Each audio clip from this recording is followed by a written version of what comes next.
नमस्कार, मी पंजाब डक हवामान अभ्यासक मुक्काम पोस्ट गुगळी धामणगाव तालुका शिरूर जिल्हा परभणी. सन 21-22 जून पर्यंत राज्यामध्ये भाग बदलत पाऊस पडणार आहे.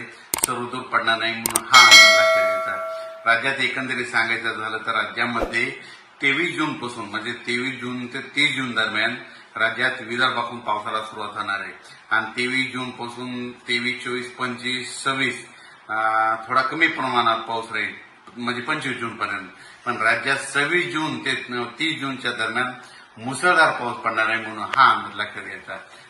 राज्यातील सर्व शेतकऱ्यांना सांगायचं झालं तर 21-22 जून पर्यंत राज्यात भाग बदलत पडणार आहे. 22 जून, 23, 24 आणि 25 पर्यंत राज्यात म्हणजे तुरळक स्वरूपाचा पण चांगला पाऊस पडणार आहे म्हणजे 22 पासून चांगला पडणार आहे म्हणून हा अंदाज लक्षात घेतात.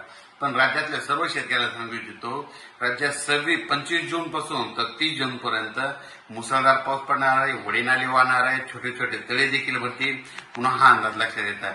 तुम्हाला एक मागच्या मध्ये उन्हाळ्यामध्ये ज्यावेळेस मी जानेवारीमध्ये अंदाज मध्ये सांगितलं होतं की सर्व शेतकऱ्याला सांगितलं होतं की शेतकऱ्यांना समजा जून मध्ये यापुढे कधीच कोणाला पाऊस कधीच विचारत जाऊ नका. दरवर्षी काय करा, तुम्ही एक तारीख लिहून द्या. दरवर्षी 26, 27, 28 जूनला दरवर्षी महाराष्ट्रामध्ये पाऊस येणार हे कायमच लक्षात घ्या. म्हणजे दरवर्षी म्हणजे हे 2024 जरी झालं आणि 2025 ला देखील काय करा तुम्ही